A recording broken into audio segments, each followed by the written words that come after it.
orang tua saya bilang, suatu saat kamu yang akan jadi bos, kamu yang akan pimpin perusahaan, kamu nggak usah cuci piring, nggak usah kayak gini, banting tulang seperti ini buat ngurusin orang tua.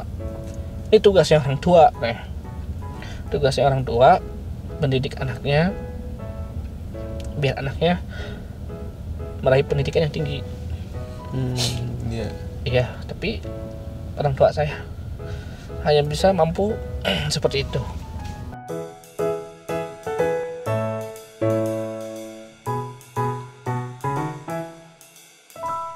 Selalu semangat, pantang menyerah. Juara ada untuk Anda, tersebar di seluruh dunia. Juara, juara, juara, luar biasa. Salam juara, bersama saya Panglima Juara Manusia 5 Kuadran. Sobat juara sekalian, hari ini saya akan ketemu dengan sobat juara yang sangat spesial. Saya kenal dia hampir sekitar 1 tahun, dan beliau adalah seorang anak muda yang memiliki usaha kuliner yang dia berjuang mati-matian sampai akhirnya seperti sekarang ini. Dan tentunya pengalaman dia dalam membangun bisnis dan pengalaman kehidupannya dia akan kita kulik habis dalam acara Bincang Juara. Nah, sobat juara, saya sedang perjalanan menjemput dia. Semoga apa yang akan kita bincangkan dengan beliau ini akan bisa menjadi inspirasi dan tentunya menjadi sebuah kaca benggala yang akan membuat sobat juara yang menontonnya akan seneng, happy, dan tentunya mengambil insight-nya untuk perjalanan hidup yang lebih baik. Nah, ini udah mau ketemu nih sama dia. Halo bro. Waduh, gimana kabarnya bro? Alhamdulillah sehat. Sehat. Apa sehat Pak? Alhamdulillah sehat. Sobat juara, inilah bintang tamu kita dalam acara Bincang Juara. Nah, tadi saya sudah sedikit ngobrol-ngobrol nih sama sobat juara yang ada di belakang sana, ada di depan sana, dan ada di samping sana. Nah, saya kenalkan nih sobat juara, teman, sahabat, dan sekarang tentunya akan dan terus menjadi orang yang terus self-improvement. Silakan perkenalan, biar teman-teman tahu siapa nih orang yang ada di sebelah saya ini. Ya, nama saya Dede Yogi, biasa dipanggil ya Yogi Pak. Saya tinggal di daerah Kalideres, Jakarta Barat. Awal mula ya berbisnis di ayam abate ya Pak, dan sekarang alhamdulillah udah bisa di kolaborasi dengan Pak Apu. Tapi perjalanannya juga cukup panjang Pak. Awal mula saya ke Jakarta dari kelas 6 SD Pak. Oh iya. Betul, saya nggak lahir di Jakarta, saya lahir di Jawa Barat. Gimana tuh ceritanya bisa nyampe ke Jakarta tuh? Cukup sedih juga sih Pak kalau ceritakan ya, karena memang pada saat itu dadakan juga Pak pindah ke Jakarta. Itu dikasih tahu pagi, sorenya langsung pindah ke Jakarta. Kok bisa cepat seperti itu gimana? Betul, pada saat itu karena untuk menghindari konflik aja sih Pak. Orang tua saya perantau juga di daerah itu, bapak saya dua-duanya dari Jawa Barat, tapi pada saat itu merantau ke daerah itu untuk mencari kehidupan yang lebih layak. Di sana alhamdulillah orang tua saya bermula dari jualan sayuran keliling.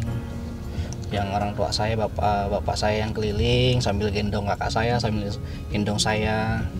Lalu mama saya yang berangkat malam ke pasar buat nyari sayuran, semua buat kebutuhan pagi dijual. Dan beberapa tahun alhamdulillah orang tua saya bisa beli rumah di sana Pak. Beli rumah, terus karena ekonomi semakin meningkat, bisa beli kebutuhan lah, Allah mencukupi kebutuhan itu. Terus tapi ya tetap ujian selalu ada dimanapun kan Pak.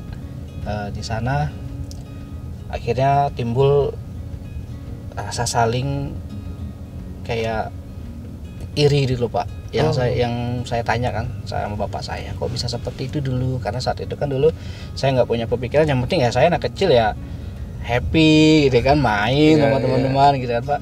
Tapi setelah beranjak dewasa saya bertanya, ternyata dulunya itu ada konflik, beberapa karyawan bapak saya konflik dengan warga pemuda di sana Pak. Mungkin sepele sih kalau ceritakan ya Pak. Gitu ya. Masalah percintaan sudah Pak. Iya, masalah percintaan tapi impactnya banyak gitu, membuat susah orang. Nah, di sana ada penyerangan warga ke tempat usaha bapak saya, sampai malam-malam polisi berjaga di rumah diserang juga Pak. Oh gitu ya? Iya Pak, sampai rumah rusak, semua pada rusak. Akhirnya karena ambil daripada keamanan keluarga terganggu, terancam, ya sudah akhirnya tutup, pindah ke Jakarta kayak gitu Pak. Pas pindah ke Jakarta bawa uang cukup lah untuk tinggal di Jakarta ya Pak pada saat itu. Yang penting bisa bertahan, bagaimana caranya gitu, yakin Allah pasti ngasih rezeki dimanapun kita berada. Pas sampai ke Jakarta ternyata niat baiknya kita, tujuan baiknya kita ternyata nggak semudah itu, nggak semulus itu Pak. Ada aja halangannya, ujiannya ada aja. Di sana uang udah habis, ternyata apa yang kita kasih nggak diberikan sama orang itu. Ya sudah, akhirnya mulai dari nol di Jakarta. Bapak saya nggak tahu Jakarta, ibu saya nggak tahu, apalagi saya masih kecil, kakak saya kan. Ya gimana caranya bisa bertahan hidup di Jakarta. Itu usia berapa itu Mas Yogi? Kelas 6 SD Pak. Saya usia berapa ya, sekitar 10-12 tahun kayak gitu Pak. Akhirnya situ saya diajarin sama orang tua saya, ya sudah kita harus prihatin hidup di Jakarta, hidup di tempat orang gitu. Saya nggak kebayang pada saat itu orang tua saya ya banding tulang, buka apa, warung nasi, bukan warung nasi tapi kayak warung kecil itu Pak. Di atas got, bikin pakai kayu triplek. Dan saya bilang, Pak saya mau bantu, biar lumayan lah buat dapat jajan gitu.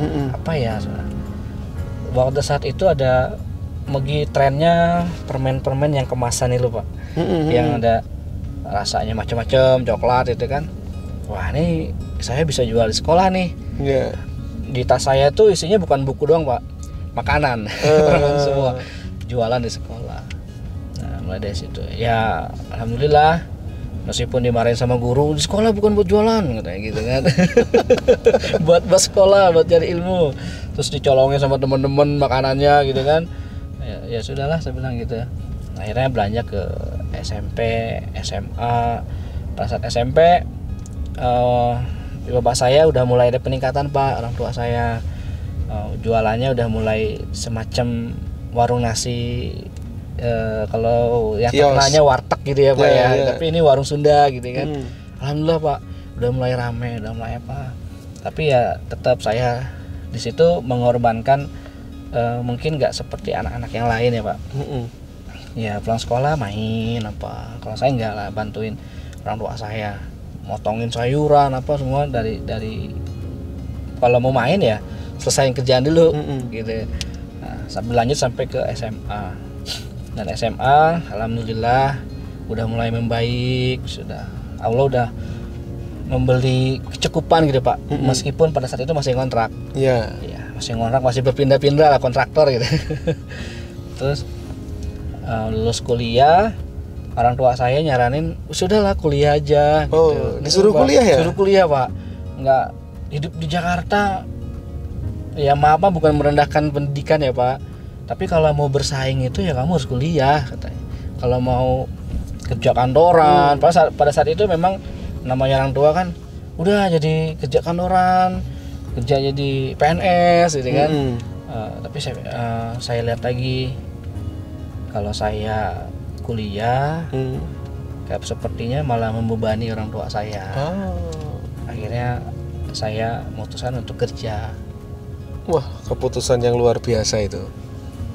Akhirnya saya kerja tuh Pak pada saat itu. Saya pikir teman-teman juga gitu, ada yang kuliah, mereka ada juga yang beberapa orang yang kerja gitu. Ngelamar sana sini, terus akhirnya saya pernah bekerja di salah satu, bukan perusahaan sih Pak, jadi semacam toko elektronik, komputer Pak pada saat itu. Saya terkenal di daerah Mangga 2 pada saat itu, terkenal di sana. Akhirnya saya kerja tuh Pak di tempat itu. Niatnya saya, kalau saya bisa ilmu komputernya, sepertinya saya ngelamar kerja di tempat lain tuh mungkin enak gitu Pak, karena basic komputernya saya udah bisa gitu kan. Ternyata berkata lain Pak. Oh gitu, gimana tuh ceritanya tuh? Di sana tiap pagi bersihin toko, ngelap toko, ngepel apa ya, itu ya udah biasa lah gitu kan. Tapi yang ada lagi yang sangat luar biasa kalau buat saya, mungkin kalau buat orang lain juga biasa juga mungkin Pak ya. Saya di sana jadi seperti baby sister Pak. Begitu? Iya, baby sister yang memang nggak setiap hari, tapi ada 1 bulan full, kalau nggak 1 minggu. Jadi bos saya suka bawa anak kecil, bawa anaknya ke toko. Nah di sana saya yang ngurusin, yang jagain, dan nyuapin, yang sampai pupnya saya yang bersihin. Padahal gitu kan. belum pernah nikah ya? Padahal saya belum tahu ngurusin anak. Kayak gitu Pak. Terus saya pikir, wah ini pelajaran hidup nih. Tapi kalau gini terus ya saya nggak maju gitu Pak. Saya harus keluar dari zona ini. Saya harus gimana caranya? Terus kalau mana bisa bantu orang tua saya kalau dengan penghasilan saya seperti ini. Karena saya pada saat itu niat mimpi pendeknya itu ya Pak, secepat mungkin bisa bantu orang tua saya. Karena nggak mungkin orang tua saya tuh bangun malam terus sorenya masih kerja seperti itu, jualan gitu. Nah pengennya saya, orang tua saya tuh kalau bangun malam seperti biasa ya salat tahajud gitu Pak, ya ibadah gitu kan, nggak usah mikirin kerjaan gitu, udah serahin sama anaknya deh, sama yang muda-muda gitu kan. Akhirnya Ma gimana kalau saya yang urus warung nasi gitu. Wah nggak usah, orang tua saya malah nggak usah. Nggak pernah pada saat itu orang tua saya nangis lihat saya cuci piring. Apa ya, Wah sedih Pak saya kalau cerita itu. Gimana itu? Wah jadi cengeng saya deh.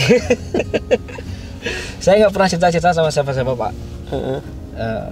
Saya sama bapak cerita ini. Orang tua saya bilang, suatu saat kamu ya akan jadi bos, kamu ya akan pimpin perusahaan. Kamu nggak usah cuci piring, nggak usah kayak gini, banting tulang seperti ini buat ngurusin orang tua. Ini tugasnya orang tua, tugasnya orang tua mendidik anaknya biar anaknya meraih pendidikan yang tinggi. Iya, tapi orang tua saya hanya bisa mampu seperti itu. Ya udah, saya semakin kuat. Saya pikir ya sudah, saya harus bisa nih Mama nggak usah sedih. Papa nggak usah sedih, Mama nggak usah sedih. Saya pasti bisa. Udah saat itu saya tekunin. Alhamdulillah, Mama bapak saya bisa bayar yang kerja buat bantuin. Tapi saya pikir lagi, wah ini kalau misalkan saya punya penghasilan 2, pasti lebih mudah lagi kalau bagian orang tua saya gitu. Akhirnya kakak saya tanya-tanya, gimana kalau jualan es krim, tapi saya nggak punya modal gitu. Gak apa-apa, ada pabrik, ada vendor yang bisa cukupin itu, tapi untuk sewa bahan baku kali ya, peralatan kamu yang beli. Ya udah, akhirnya saya coba ngumpulin uang buat beli. Alhamdulillah Pak, akhirnya mama bapak saya udah Pak nggak usah buka warung lagi gitu, udah tinggal di rumah aja, saya yang usaha ini. Udah alhamdulillah udah bisa ngebantu ngasilin, yang penting cukup. Akhirnya saya berani untuk nikah tuh Pak pada saat itu. Waduh. Karena saya pikir uang udah cukup, terus butuh untuk kayaknya pendamping hidup gitu Pak. Ya nggak perlu kayak gimana ya, maksudnya nggak perlu orang nunggu uang banyak baru berani untuk nikah gitu kan. Insya Allah kalau udah berdua, Allah tuh ngasih rezekinya lebih banyak lagi gitu kan. Wis, luar biasa itu. Nah, akhirnya coba untuk ngobrol sama yang sekarang jadi istri saya, Octavia gitu ya Pak. Dia seneng banget Pak. Dia nggak bilang yakin kamu udah siap dengan keadaan kamu kayak gitu. Dia nggak pernah bilang seperti itu Pak. Kalau kamu udah siap silakan lamar saya ke orang tua saya. Ya sudah Pak, akhirnya Pak Astu saya berani udah nentuin tanggal. Kalau pada saat itu di adatnya syarat uang gitu ya Pak ya. Karena ada syarat uang tuh kejadian yang bikin saya dan keluarga tuh sedih juga Pak. Pas saat itu bapak saya niatnya mau ke rumah orang mertua saya, calon mertua, bawa uang di tas, terus kan mampir dulu ke pasar daerah Jakarta Barat. Pas pulang perjalanan mau ke sana, tasnya udah sobek. Waduh. Uang untuk itu untuk lamar hilang. Masya Allah. Hilang tuh Pak. Bapak saya sedih. Saya bilang ya sudah Pak, nggak usah sedih, yang penting kita datang, niat baik kita gimana ke sana, niat baik. Ya alhamdulillah diterima dengan baik Pak. Nah ya pas nikah ternyata ujian masih belum selesai Pak. Gitu ya. Iya. Pas nikah pas itu 1 bulan saya sibuk, nggak sempat lihat yang kios es krim, depo es krim itu. Pas saya kesana semua barang-barang habis Pak. Wah, habis semua, yang nggak ada yang tersisa. di kemana itu? Padahal diambil sama karyawan Pak. Padahal karyawan saya itu udah saya anggap udah kayak saudara Pak. Dia punya anak, punya istri yang tinggal di kampung. Saya bilang udah bawa aja ke sini, anaknya saya sekolahin nggak apa-apa. Kamu nggak usah ngontrak, tinggal aja di sini. Emang cukup luas Pak, ada kamar juga. Anaknya masuk kelas SD kelas 3. Iya. Perempuan. Udah nggak apa-apa. Daripada kamu tiap bulan pulang ngirim uang kan juga ongkosnya lumayan. Iya. Udah tinggal sini aja kalau mau, nggak apa-apa. Anaknya saya bayarin sekolahnya, tiap bulannya saya bayarin.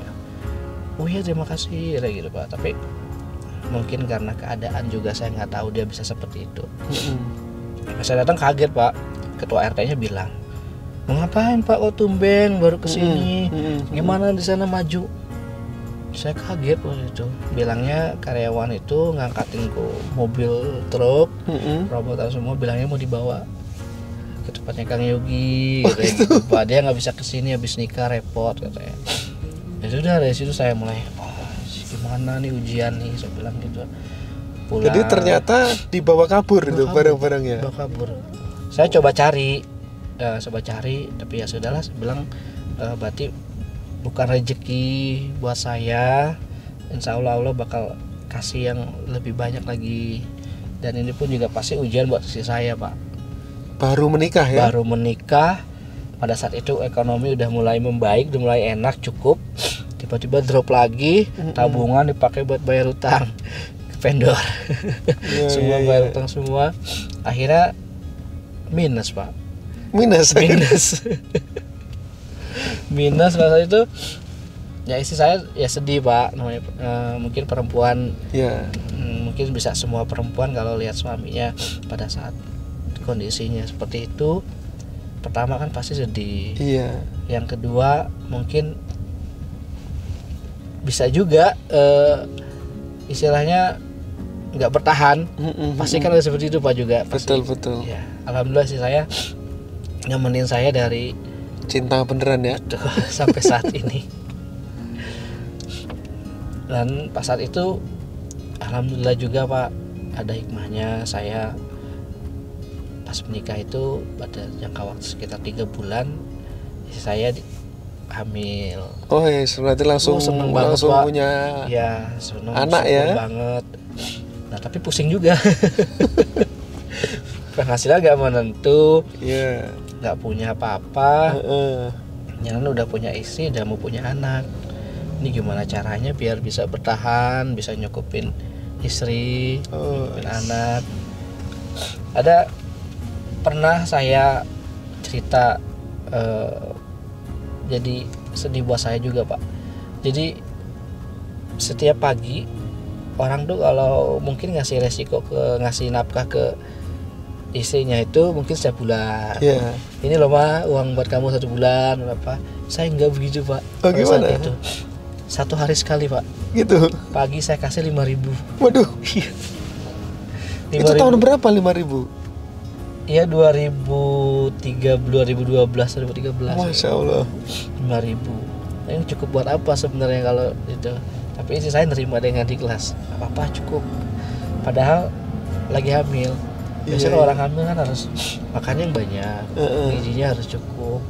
Tapi ya saya nggak bisa nyukupin kebutuhan pada saat itu karena kondisi benar-benar minus sama sekali, Pak. Akhirnya saya pernah saat kejadian lucu juga sih, Pak, pada saat itu. Bingung, nggak punya uang sama sekali, harus ngapain. Ada di dompet tuh ada beberapa ATM, kas dulu gitu. Akhirnya saya, mah kita cek ATM yuk, siapa tahu ada uang nyasar nih gitu kan. Ada uang kita yang kesimpan di sini nih gitu kan. Kata istri saya, enak aja uang nyasar, nggak boleh gitu kan gitu. Ya udah yuk kita cek aja, siapa tahu ada uang kita yang lupa gitu kan. Akhirnya keliling tuh, Pak. Ada 3 bank pada saat itu. Nah pas yang bank terakhir, pas kita cek, alhamdulillah ada 200.000. Wah, 200.000 buat saya besar banget, Pak, pada saat itu. Saya sama istri saya 200.000. Pas saya kok nggak keluar gitu ya, kok nggak bisa ya. Security datang, Pak. Kenapa, Mas? Ini, Pak, mau ambil uangnya tapi nggak bisa keluar ya. Coba dibantu, kata security. Security pas dibantu sama dia, pas dicek, Pak, ini maaf, ini bukan 200.000 katanya, ini minus 200.000, Pak. Ada sedih, ada malu juga, ada lucu juga. Kalau ingatnya sekarang lucu itu, Pak. Itu kalau pada saat itu, sedihnya luar biasa, Pak. Nggak jadi dapat uang 200.000 gitu. Wah. Terus berlanjut ke ini, Pak. Pas istri saya udah mulai hamil 7 bulan. Iya. Kalau kata bidan itu USG. Saya nggak punya uang buat USG pada saat itu. Tapi gimana caranya saya harus bisa uang. Akhirnya pas pertengahan itu saya bukanya Abah Tea, Pak. Oh, oke. Akhirnya saya buka Abah Tea, ayam bakar, karena saya nerusin yang ibu saya warung nasi. Saya bilang udah buka warung nasi aja lagi deh, dengan keadaan nggak punya uang sama sekali. Akhirnya saya jual motor, dapat sewaan yang 1 bulan 500.000, Pak. Oke. Kecil pada saat itu. Dan perabotan ada sisa-sisa Magicom yang kecil, perabotan seadanya lah gitu. Akhirnya kita buka di sana. Alhamdulillah udah mulai beberapa tahun sih mulai membaiknya, Pak. Kalau untuk sekarang ya pada saat itu ya nggak begitu bisa mencukupi. Sempat berapa tahun itu perjalanan Abah Tea dari mulai buka sampai kemudian ternyata bisa mencukupi? 3 tahun, Pak.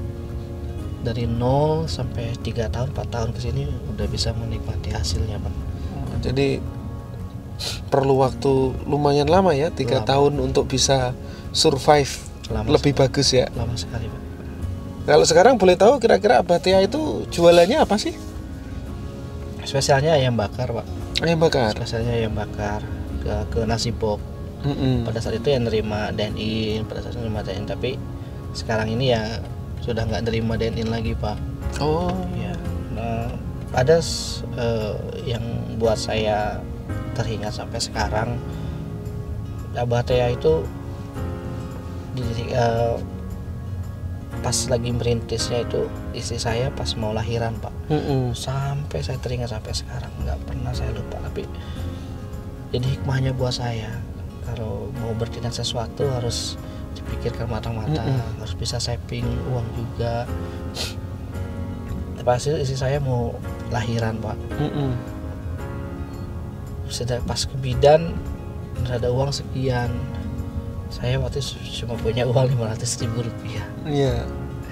Itu saya pikir ini gimana kok bisa kayak gini terus keadaan gitu Pak. Tapi ya memang mungkin pada saat itu siapapun bisa berpikir banyak gitu Pak, bisa melakukan hal yang negatif pun bisa terjadi karena keadaan seperti itu. Iya. Tapi saya pikir terus berdoa, saya yakin Allah bakal naikin kelas kita gitu. Bakal nggak mungkin lah kalau kita berusaha nggak mungkin nggak berubah, pasti akan berubah gitu Pak. Pas malam-malam istri saya anak saya lahiran. Nah pas pagi itu harus ada uang. Iya. Terus pulang. Itu saya pikir saya kalau minta sama orang tua saya malu. Oke. Apalagi sama mertua, wah malu banget Pak ya kan? Iya. Karena malunya karena apa? Saya udah nikah tuh berarti udah siap untuk semuanya gitu kan. Dan saya pun juga punya prinsip mau berbagi kesenangan dengan orang tua saya. Iya betul. Saya nggak mau berbagi kesedihan kesulitan saya. Paling kalau minta sesuatu sama orang tua saya, maaf Pak, tolong doakan saya, doakan kami. Paling seperti itu aja Pak. Iya. Alhamdulillah saya nggak tahu itu Allah ngasih rezekinya lewat mana pada saat itu Pak. Tiba-tiba ada saya punya barang udah lama nggak kepake pada saat itu, lagi beres-beres, oh iya nih ada barang ini bisa dijual. Akhirnya saya keliling jual Pak. Keliling jual, alhamdulillah terkumpul. Dan saya berani sebenarnya minta sama teman-teman saya, minta tolong gitu, tapi nggak ada satupun yang kasih gitu ya. Iya. Karena mungkin ngelihatnya ya ini dia kalau saya kasih bayarnya dari mana. Iya, udah jatuh mau bayar utang dari mana gitu dari kan. mana gitu kan. Nah kalau boleh tahu sekarang Abetia itu kira-kira melayani berapa nasi box seharinya? Alhamdulillah sekarang paling rata-rata 500 box Pak. 500 box ya? Paling banyak 2.500. 2.500 Ya. Wah luar biasa. Alhamdulillah sekali Pak. Nah Kang Yogi, dari perjalanan hidup Kang Yogi yang luar biasa itu tadi, kira-kira hikmah apa yang Kang Yogi bisa sampaikan kepada Sobat Juara semua, sehingga Sobat Juara yang sekarang mungkin sedang mengalami nasib yang mirip-mirip dengan Kang Yogi, mereka tetap memiliki semangat dan bisa sukses seperti Kang Yogi sekarang ini? Ya, yang pertama harus terus berdoa. Apapun agamanya semua pasti sama, tujuannya itu Tuhan. Harus berdoa, yakin Tuhan akan ngasih sesuatu yang baik-baik, gak mungkin ngasih yang buruk. Itu yang pertama, selalu berdoa. Yang kedua, selalu berusaha Pak. Selalu berusaha, terus berusaha, kita syukurin hasilnya. Terus fokus. Kalau kita gak fokus, ya hasilnya gak akan maksimal. Itu Ya. sih, Pak. Oke. Nah, saya lihat sekarang pakai ayam presto Nyonya Nida. Oh iya, Wah, betul, Pak. jelas enaknya, jelas empuknya. Ini fotonya siapa nih Kang Yogi? Ini mama saya. Oh, mamanya. Iya. Terciptanya Nyonya Nida tuh panjang juga Pak. Begitu. Iya, saya kan pernah berpikir gini, saya kalau di Abetia terus manfaatnya untuk orang banyak tuh sedikit, karena nggak mungkin sendiri. Ya. Akhirnya saya coba untuk cari di YouTube, ketemulah channel Panglima pada saat itu. Oh gitu ya. Iya, ketemu channel Panglima dan di situ kan jaringan juara amanah ridha Allah ya Pak. Iya. Wah ini bagus banget kayak gini, bisa memperdayakan bisa jadi bermanfaat untuk orang banyak. Gitu.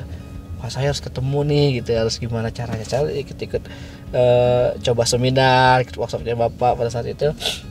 Wah alhamdulillah sekarang bisa berkolaborasi di Juara Pak dengan nama Ayam Presto Nyonya Nida. Oke, semoga kolaborasinya di Juara dengan Nyonya Nida, yang singkatannya apa Nyonya Nida kemarin? Niat, ikhtiar, doa dan tawakal Pak. Wah luar biasa. Dan mungkin dengan hadirnya ibundanya Kang Yogi akan terus menjadi semangat. Yang tadi cita-citanya dari ibundanya adalah, Kang Yogi, anakku tersayang, kamu tidak layak cuci piring, tetapi kamu akan memimpin sebuah perusahaan. Nah, itu salah satu cita-cita dari orang tuanya Kang Yogi, harapannya dan mimpinya. Sobat Juara sekalian, hari ini akan menjadi manfaat dan tentunya menjadi semangat buat Sobat Juara yang sekarang lagi kondisinya di bawah, dan tentunya buat yang sudah kondisinya di atas. Ayo kita terus bersyukur, kita terus melakukan niat yang baik, ikhtiar terbaik, doa terbaik, dan yang paling penting terus bertawakal. Salam juara, bersama saya Panglima Juara Manusia 5 Kuadran. Selalu semangat, pantang menyerah. Juara ada untuk Anda, tersebar di seluruh dunia. Juara, juara, juara, luar biasa.